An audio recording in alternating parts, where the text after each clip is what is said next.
All right, Sunday night here, live from Jeffersons, 6 p.m. for our final edition of the Jag Connection this season, unfortunately. Jags drop a heartbreaker, 35-31 on the road at Saraland.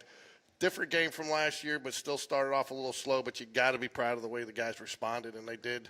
After those first two drives, it became the true heavyweight fight everybody expected it to be. It did. I mean, our kids did a really good job preparing. Our coaches did a great job preparing and hurt us on. But other than that, I mean, anytime he scrambled, somebody was on him. So the defense, they played really hard. Teams like that, you don't want to give up a 65-yard bomb. You're a little more willing to give up an 8-yard hitch compared to coming up on the line and, getting the safeties downhill and giving something over the top. So I thought our defense did a good job of keeping everything in front of them. But then once those guys caught it, we had as good as the receivers we're going to see. Number 4, running back. I mean, quarterback could run, so they had some really good talent. And once they got an open field, they were hard to tackle. Yeah, you mentioned Deshaun Spencer, wide receiver. And the week before, you had mentioned there was a little bit of adjustment to the speed from what you had seen going into McAdore. I think there was even a little adjustment to speed. Drive, I mean, they kept feeding it to him. And, as soon as he catches it, he'd get north. Right now, he's full speed in 2 steps. That's the difference in him. A lot of receivers are fast, but as soon as he was really talented. I thought he made a lot of good plays, big plays early on, but he'll turn a 5-yard catch and a 20-yard catch. But I thought our defense did a good job of keeping it in front and not giving up a bunch of big plays. No, they did, and I tell you what impressed me too offensively is Spencer saw some time, I believe, in the secondary for them. And you guys went at him. You weren't afraid. You didn't let any of their players dictate. You guys still went with your game plan regardless of what personnel they had out there. Yeah, there's no reason to not go at somebody. I mean, I think Brock threw it to seven different guys caught passes Friday night. So it wasn't like in years past, if you stop this guy or if you do this. I mean, I think the distribution of the passes went to 7 guys. And Brock threw 4 touchdowns. I believe it was 4 different guys caught them. Or 3 different guys, I think. Greb had 2. So, I think, when you have a Broccoli and the receivers we have, you spread it around. And we didn't take into account who was on defense. It wasn't who's at corner, who's at safety. That's just what we do, and we're going to take advantage of it. And we made a lot of big plays. Running the football very tough all night. Your running backs had to work for every yard they got, but you never abandoned the run. I think some of that was probably just to continue to set up that play action pass. But talk about your running backs. No turnovers, and they really grinded out, kept those in. I don't think that we had, but maybe one that fell for a negative play from a true running back rush. Yeah, a couple of them early were miscommunications. We went in the game thinking 4 yards. If we're running the ball for 4 yards, we're fine with it. We're okay with it because it is going to set up play action. But they're so good up front in the box. Linebackers are so good, and they were going to stop the run.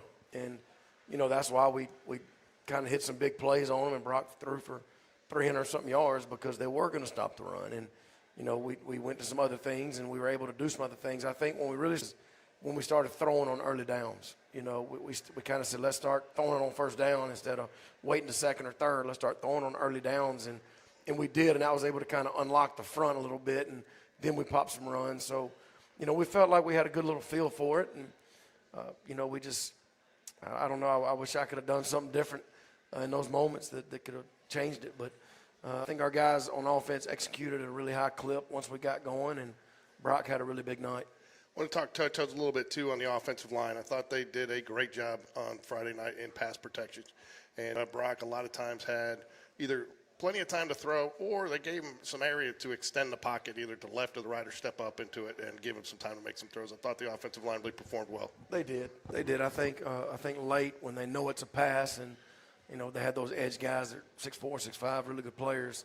It's a little different. But as we went on, I mean, the O-line really did give Brock a really good pocket to throw it in. And we moved the pocket a few times, kind of get him out of it a little bit. We try to play action a little bit. So we try to do a little bit of everything. And the offensive line did a really good job of keeping Brock upright. And a couple of times Brock threw it as he's getting hit. I think on 2 touchdowns he did it. He threw the deep one to Greb right before halftime. He got hit. And then he threw the Landrick in the corner of the end zone. He got it right over the guy's head. He got hit as he threw that one. So, they gave him just enough time to make some plays. Last thing I want to touch on before we hit those plays was defensively, you used a lot of different personnel. And I think how much – Brian Chong. Okay. And he pushes weight hard, and it's like that. It's a very bright inspiration, especially when you see people up there like what's his name? Dang. Linebacker. EJ.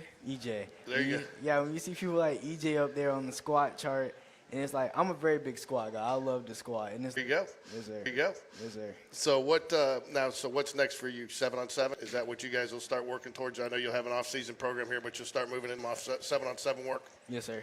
And have you done 7-on-7 at the high school? Like, you're a ninth grader this year. Did you participate in 7-on-7 last year with the high school? Yes, sir. I participated in Rising Spark, the 7-on-7 team, and I loved it because it was like, even at practice, we got to compete with the seniors, like competing with Brock and them, and it's like, it's fast-paced. So you got a couple good quarterbacks coming up now. Unfortunately, we lose the legend, Brock Bradley, but Yes, you got sir. Nash, Crash Davis coming up. And then who was the freshman quarterback? Remind me, because he was pretty solid, too, in his own right. We had Luke Kramer and Makoa Rega. Yeah. Oh, yeah, both of them. And, I actually joked around with Rigo, asking him if he could overthrow his brother, and his brother said he could. So he's got some arm strength. So as a freshman wide receiver coming up, you got to be salivate and know that you've got guys that love to spin the ball. Yes, sir. Hey, Anderson, so what's up next for you? Baseball? Moving to baseball? So Baseball.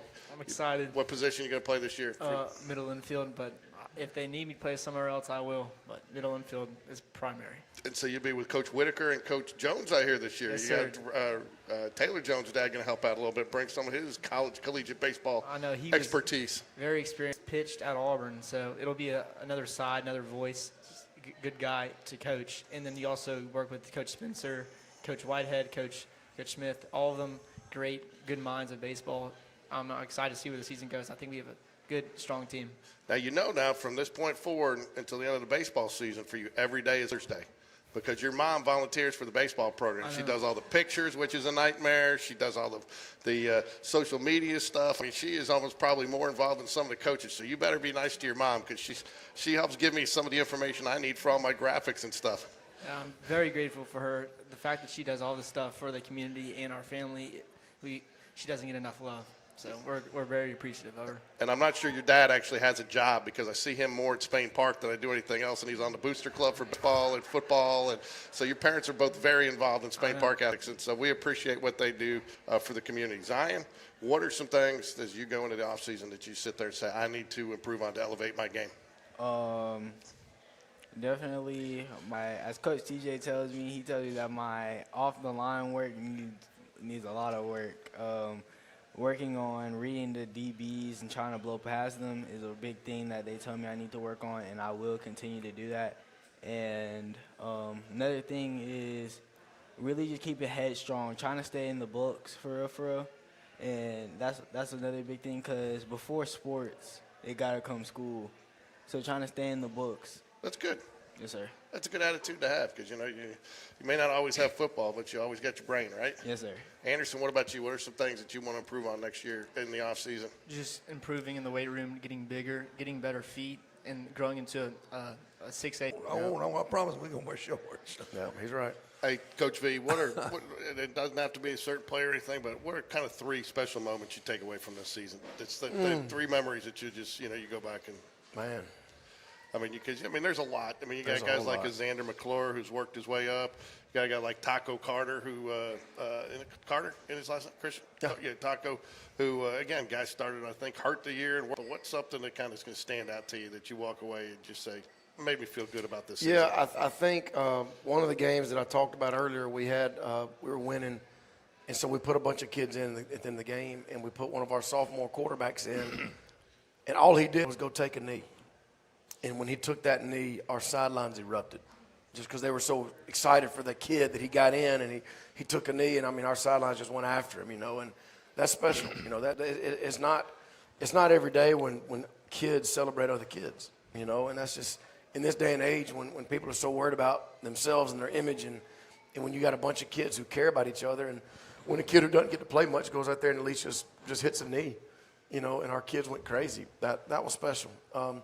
I think another one was this Friday night. Landrick Hallman, we asked to do a lot of things this year, different spots, and he had to do a lot of a tight end with his hand down. He's up at receiver. He's at fullback. He just had to do a lot of stuff. And, other than he messed up early on, and I told him at halftime, I said, man, I love you. I believe in you, and you're going to make up for it. And he came back and caught that touchdown from Brock.